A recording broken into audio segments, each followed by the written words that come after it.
Metroid Prime might be the best and most perfect Metroid game ever created, transforming Metroid from a side-scrolling 2D platformer to a story-driven first-person shooter set in a universe filled with lore. If anything, just look back on the multiple series that failed to make the jump to 3D properly. Even major series like Mega Man and Castlevania had a bad time trying to make the jump to 3D. But Metroid Prime did not just push the series to 3D, rather it springballed Metroid into perfection. This is the Metroid Prime Retrospective.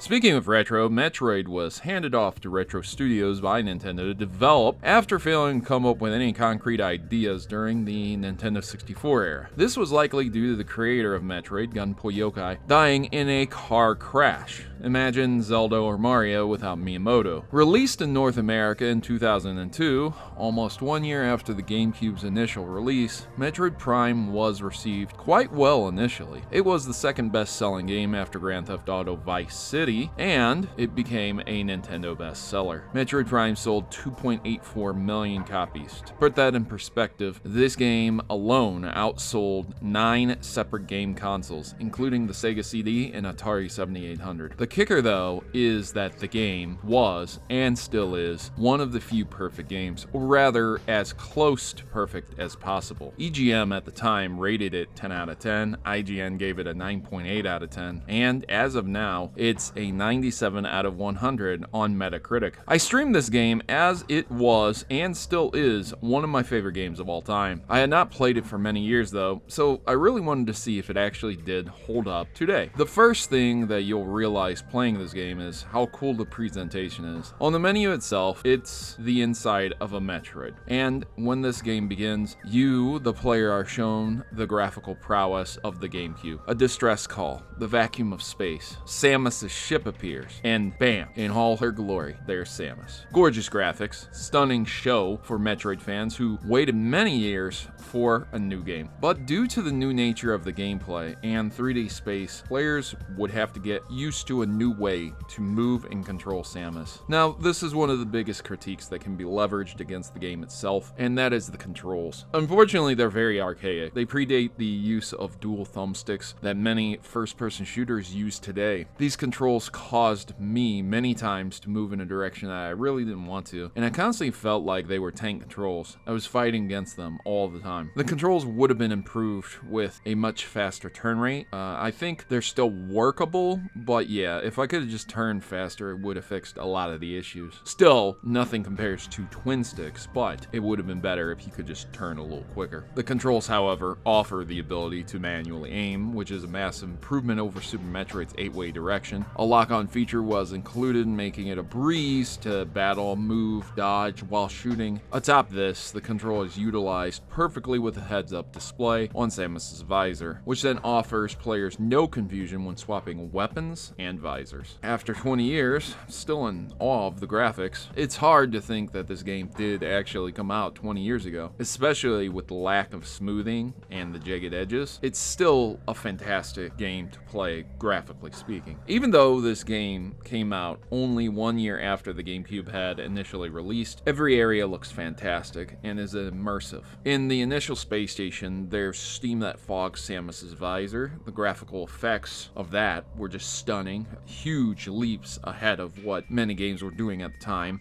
There's massive, huge, dead mad scientist experiments all over the space station, tubes filled with genetically altered creatures, and finally, at the end of it all, confronting a massive boss. It all contributed to the immersion of the game. From the planet itself filled with foliage, water effects, waterfalls, and Chozo architecture, as well as overgrown temples, the magma interior of the planet filled with lava, tunnels, and fire-based creatures, the snowfields of Phendrana drifts, while snow falls, the player consistently crunching snow under their feet. It all came together and was fantastic. The Space Pirate Research Facility makes you feel claustrophobic while being surrounded by botched experiments, and any bit of lore you could ever want to learn about about is right there that explains what the space pirates are about and what's been going on. The mines were the industrial portion of the game. They appear to be the exact opposite of how the Chozo were living, not in tune with nature at all, and just completely industrialized. And finally, there was the interior of the meteor impact crater, which is straight out of Alien. It's very creepy. While exploring these fantastic areas comes ambient music, most notably Phendrana drifts, which is highly recommended in the video game OST world.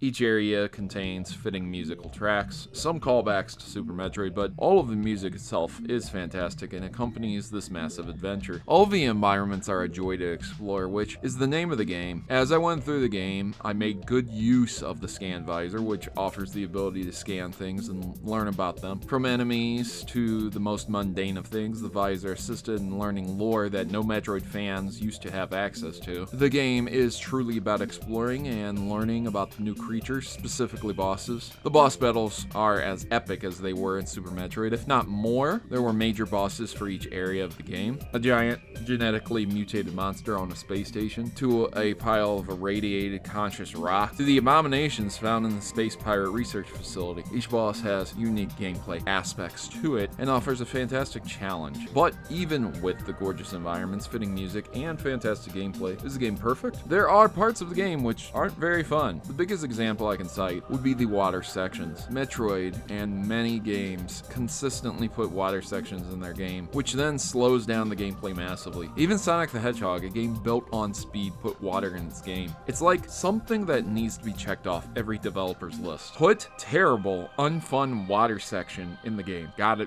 do it, have to do it. Metroid Prime is no exception, only that it's cut in half. The first portion of the game keeps the gravity water physics. It's slow, there's a little jump, and little movement. However, in the second part, the gravity suit alleviates the problem of water, which then allows the exploration of a downed frigate, the same space station that was the first level, crash landed on the planet. It's filled with water, and it's now explorable again. And thanks to the gravity suit, it's not a pain. Metroid Prime put water into the game. Water sucks, but then affords a suit that gives water the middle finger. Hell yeah. And though the initial section of getting the gravity suit, where you have to walk through water without it, is a bit of a slugfest, it's significantly better than, say, the water temple from The Legend of Zelda. Some people might find that the end game, there's 12 artifacts that you have to recover, and these can be really annoying and boring to find. These artifacts require players to decode and use the hints to go all over the aforementioned locations to find them. Sometimes they are given very easily, out in the open, and other times they require a random super missile to a cave pillar, with little to no hint. And this is pretty annoying to new players, I'll give it that. But since I already played it, it wasn't really that big of a deal. I knew some of the locations, which saved me a lot of time. And if you play it a couple times, you get all the locations down and you can save a lot of time. Going backwards in time 20 years, this game was a fantastic joy to play yet again. And even with an archaic control scheme, it's still not only playable, but greatly enjoyable. I loved re-exploring Metroid Prime, relearning the lore and encountering challenging bosses, and enjoying the music along with the areas of an alien planet. Is it perfect? No. But is it a masterpiece? Absolutely.